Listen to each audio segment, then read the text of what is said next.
মেয়েরা কি লেডিস গেঞ্জি পরে সালাত পড়তে পারবে? মাঝে মাঝে অজু করার পর মনে হয় আমার পাজামা নাপাক হয়ে গেছে, আমি পরে বুঝতে পারি সেটা আসলে হয়নি। এই চিন্তা থেকে কিভাবে বিরত থাকে? আমার আত্মীয়রা বাহিরে গেলে পর্দা করেন, কিন্তু বাসায় কোনো আত্মীয় নন মাহরাম আসলে তারা শুধু মাথায় কাপড় দেন, কিন্তু পরিপূর্ণ পর্দা করেন না। আমি অনেক বুঝিয়েছি, তখন তারা বুঝেন কিন্তু মানেন না। কি করতে পারি? তাদের কাজটি কি সঠিক হচ্ছে? ছোট শিশুদের হাতে পায়ে ও কোমরে কালো তাগি বেঁধে দেয়া কি জায়েজ আছে? আমার 3 ভাই, তাদের ছেলেমেয়েরা আমাদের যথাক্রমে বড় বাবা, মেজ বাবা ও ছোট বাবা ডাকে। সন্তানরা আবার তাদের পিতাদের আব্বু বলে সম্বোধন করে।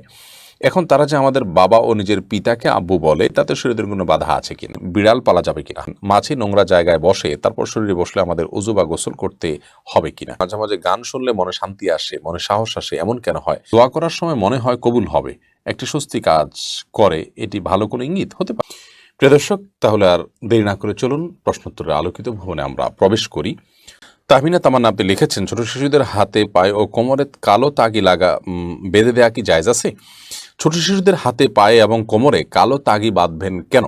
এই কালো তাগি বাঁধার ক্ষেত্রে বিভিন্ন বদ আকিদা মৌলিকভাবে কাজ করে, বিধায় এটি প্রশংসনীয় কোনো কাজ নয়। আরেকটি বিষয় আমাদেরকে মাথায় রাখতে হবে যে এই জাতীয় কালো তাগি এগুলোতে অনেক সময় দেখা যায় ফুৎকার দেওয়া হয়, ফুৎকার দিয়ে সেগুলোকে গিরা দেওয়া হয়। কোরআন কারীমে সূরা ফালাকের মধ্যে আল্লাহ বলেছেন, মিন শাররি নাফাথাতি ফিল উকাদ।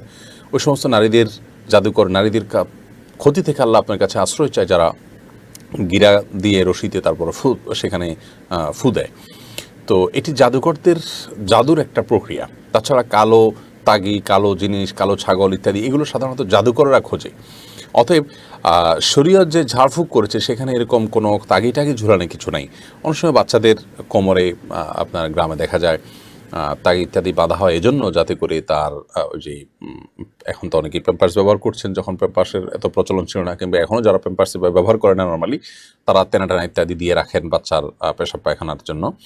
তো সেটা বাঁধার জন্য যদি কেউ তাগি দেন সেটা ভিন্ন কথা, কিন্তু এটা দিলে ক্ষতি থেকে বাঁচবে, রক্ষা পাবে, এরকম বললে সেটি শিরকপূর্ণ বিশ্বাস হবে, কারণ এরকম কোনো নির্দেশনা করাতে আমাদেরকে দেয়নি। অতএব এই কালো তাগি তাকে রক্ষা করবে এটি বলা, এটি ইমানের সঙ্গে সঙ্গতিপূর্ণ কোনো বিষয় না। সাইফুল ইসলাম আপনি লিখেছেন, আমার 3 ভাই, তাদের ছেলেমেয়েরা আমাদের যথাক্রমে বড় বাবা, মেজ বাবা ও ছোট বাবা ডাকে। সন্তানরা আবার তাদের পিতাদের আব্বু বলে সম্বোধন করে।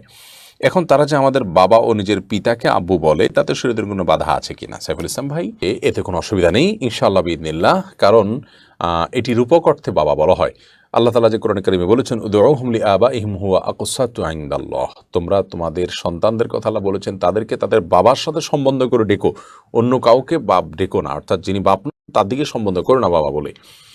তো এটি আল্লাহর কাছে অধিকতর ন্যায়সঙ্গত, ইনসাফ সম্মত। তো এর মানে হলো অন্য কাউকে বাবা হিসেবে পরিচয় দেওয়া। যেমন পালক পুত্রের ক্ষেত্রে দেখা যায়, যিনি জন্মদাতা তার পরিচয় না দিয়ে যিনি লালন পালন করেছেন তাকে বাবা দেখিয়ে কাগজপত্র করা হয় এবং তাকে তার বাবা বলে ডাকা হয়, সম্বোধন করা হয়, ড্রেস করা হয়।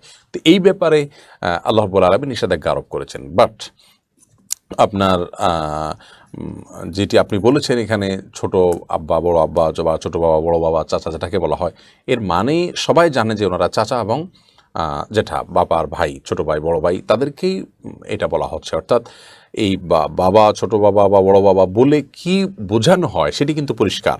তো এটি নির্ভর করে যে আমাদের প্রচলনে কি বোঝানো হচ্ছে। এখানে তো জন্মদাতা পিতার বোঝানো হয় না কোনো সমাজে, যেহেতু কেউই বোঝায় না এবং কেউ বোঝেও না, অতএব শরীয়তে যেটা নিষিদ্ধ এটা তার মধ্যে পড়বে না, এটা রূপক অর্থে বলা। জান্নাতুল বৃষ্টি এটি থেকে আপনি লিখেছেন, বিড়াল পালা যাবে কিনা? হ্যাঁ, বিড়াল পালা যেতে পারে। সাহাবীরা অনেকেই বিড়াল পেলেছেন এবং নবী করিম সাল্লাল্লাহু আলাইহি ওয়াসাল্লাম এটাকে অ্যাপ্রিসিয়েট করেছেন, বিধায় বিড়াল পালাতে দোষে কিছু নয়। এমনকি বিড়াল যদি কোনো খাবারে মুখও দেয় তো সেই খাবার হারাম হয়ে যায় না। এজন্য নবী করিম সাল্লাল্লাহু আলাইহি ওয়াসাল্লাম এ বিষয়ক ফতোয়া এবং সমাধান সিদ্ধান্ত দিতে গিয়ে বলেছেন যে ফাইন্নাহা মিনাত তাওয়াফিন আলাইকুমুত তাওয়াফাত, কারণ বিড়াল পুরুষ বিড়াল হোক আর নারী বিড়াল হোক, তারা তোমাদের বাসা বাড়িতে আসা যাওয়া করে, চলাফেরা করে, এটা স্বাভাবিক একটি বিষয়। তো এখান থেকে বোঝা যায় বিড়াল পালা জায়েজ আছে এবং নবী করিম সাল্লাল্লাহু আলাইহি ওয়াসাল্লাম এটাকে অনুমোদন করেছেন, বিধায় বিড়াল পালা যেতে পারে। দুঃখজনক যে আজকাল বিড়াল পালার চেয়ে কুকুর পালার প্রতি, কুকুরকে বাসা বাড়িতে রাখার প্রতি আমাদের আগ্রহ অনেক বেশি। প্রশিক্ষণ দেওয়া থেকে নিয়ে, ডেভেলপমেন্ট করা থেকে নিয়ে, কালচারটাকে আরও নানামুখী আয়োজন আমরা দেখতে পাই। যেখানে হাদিসে কুকুরকে বাসায় রাখতে নিষেধ করা হয়েছে, সে তার জায়গায় থাকবে, তার জন্য আলাদা ব্যবস্থাপনা থাকবে। হ্যাঁ, সে যদি সিকিউরিটিতে ব্যবহৃত হয় তাহলে সেক্ষেত্রে তার থাকার আলাদা ঘর থাকবে, তাই আপনি নিজের বাসা বাড়িতে কুকুরকে ঢুকিয়ে আপনি বসে থাকবেন না। এই জায়গা থেকে আমাদেরকে সরে আসতে হবে। গোটা পৃথিবীতে এমন কালচার ডেভেলপ করা হয় যেটা ইমানদারের ইমান ধ্বংস হয়। শয়তান নিয়ন্ত্রিত সভ্যতা আমাদেরকে ধ্বংসের দ্বার প্রান্তে নিয়ে যাচ্ছে। এই মুহূর্তে ইমান রক্ষা করা খুব কঠিন, যত দিন যাবে হয়তো আরও কঠিন হবে, কারণ কিয়ামত তো হতে হবে, পৃথিবী তার পরিধিতে যেতে হবে। যাই হোক, তো বিড়াল পালা মৌলিকভাবে জায়েজ আছে, কিন্তু কুকুর যেভাবে আমরা পালি অর্থাৎ বাসা বাড়িতে রেখে মানুষের মতো করে, সেটা জায়েজ নয়, সেখানে রহমতের ফেরেশতা আসে না। সুমাইয়া জান্নাত আপনি লিখেছেন, মাছি নোংরা জায়গায় বসে তারপর শরীরে বসলে আমাদের উযু বা গোসল করতে হবে কিনা? না, মাছি যদি নোংরা জায়গায় বসে, সে নোংরা জায়গায় বসার কারণে তার পায়ে কিছু নোংরা, তার শরীরে কিছু নোংরা লাগে, সেগুলো আমাদের গায়ে আবার বসলো, তাহলে আমাদের শরীরও লাগে, এতে নাপাক হবে কিনা? উত্তর হবে না। কারণ হলো এত অল্প পরিমাণ নাপাক, এটা ফলশ্রুতিতে আমাদের কাপড় বা শরীর নাপাক হবে না, এবং এতটুকু নাপাক থেকে আসলে বেঁচে থাকা আমাদের জন্য কষ্টসাধ্য, যার কারণে এইটুকু নাপাকের কারণে আমাদের শরীর বা কাপড় নাপাক হয়ে যাবে না। জান্নাত বিনতে আব্দুল মাজিদ লিখেছেন, দোয়া করার সময় মনে হয় কবুল হবে, একটি স্বস্তি কাজ করে, এটি ভালো কোনো ইঙ্গিত? হতে পারে, অবশ্যই ভালো ইঙ্গিত হিসাবে নিতে পারি আমরা। সুধারণা করা, আনা আইন্না আইন্দা জন্য আব্দি বিয়ে হাদিসে আসছে, হাদিসে কুচিতে আল্লাহ তাআলা বলেছেন যে বান্দা আমার প্রতি যেরকম ধারণা করে আমি তার প্রতি তেমন আচরণ করি, সেই জায়গা থেকে আপনি অবশ্যই সুধারণা করতে পারেন। সাদা শাহরিয়ার লিখেছেন, মাঝে মাঝে অজু করার পর মনে হয় আমার পাজামা নাপাক হয়ে গেছে, আমি পরে বুঝতে পারি সেটা আসলে হয়নি। এই চিন্তা কিভাবে বিরত থাকা যায়? প্রায় যদি এরকম হয় তাহলে এরপর থেকে এটাকে আপনি অ্যাভয়েড করবেন, একদম ড্যাম কেয়ার করে আপনি সালাত আদায় করবেন। এতে আস্তে আস্তে ইনশাআল্লাহ আপনার শয়তান এই সুযোগ আর পাবে না। শয়তান আমাদের মধ্যে অস্থিরতা তৈরি করে এবং এই জাতীয় সংশয়গুলো শয়তান সৃষ্টি করে যাতে করে আমরা ইবাদতে মনোযোগ হারিয়ে ফেলি এবং আমাদের অন্যদিকে মনোযোগ যায়। রিফাত আহমদ সাইম আপনি লিখেছেন, মেয়েরা কি লেডিস গেঞ্জি পরে সালাত পড়তে পারবে? মেয়েরা লেডিস গেঞ্জি পরে সালাত আদায় করতে পারবে, কিন্তু তার উপরে তাকে অবশ্যই অন্য কিছু পরে তার পুরো শরীর ঢাকতে হবে। কারণ এই গেঞ্জিগুলো সাধারণত পর্দার মানে সালাতের জন্য যতটুকু ঢেকে রাখা দরকার সেটার পুরোটা ফিল আপ করতে পারে না।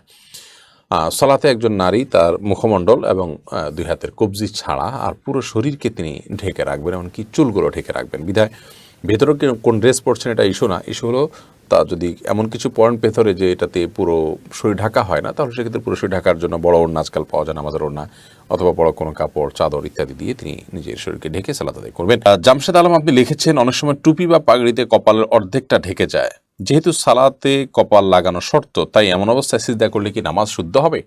উত্তর হলো সালাত হয়ে যাবে। কারণ আপনি যখন সেজদার সময় আপনি কপাল মাটিতে রেখেছেন বা ফ্লোরে রেখেছেন, তখন তার উপরে সামান্য আবরণ, টুপি বা রুমাল কিংবা পাগড়ির কারণ হয়েছে। পাগড়ির কারণ হলে এটার কারণে যে কপাল লাগেনি ব্যাপারটি সেরকম না, কপাল লেগেছে, কাপড় সহ লেগেছে, জাস্ট এইটুকু আর কি। কপাল লাগার অর্থ এই নয় যে সেটাকে একেবারে কাপড় চোপড় সব কিছুতে সরিয়ে একেবারে ফ্রেশ কপালটাই লাগাতে হবে, ব্যাপারটা এরকম নয়। কপালের উপরে কাপড় আছে, অসুবিধা নেই। যেমন পাও রাখতে হবে, এখন আমরা যখন মোজা পরি তখন তো মোজাটা আড়াল হয়ে যায়। এখন সেজদার 7টি অঙ্গের উপরে সেজদা করতে হয়, ভিতরে দুই পায়ের যে আঙ্গুল, হ্যাঁ সেগুলো তো জমিনে রাখতে হয়, 7টা অঙ্গ জমিনে রাখতে হয় সেজদার সময়ের ভিতরে, দুই পাওটাও আছে, দুই পায়ের আঙ্গুলও আছে। তো দুই পায়ের আঙ্গুলগুলো তো মোজাতে আবৃত থাকে, তো সেই অবস্থা আমাদের নামাজ কি হয় না? অবশ্যই হয়।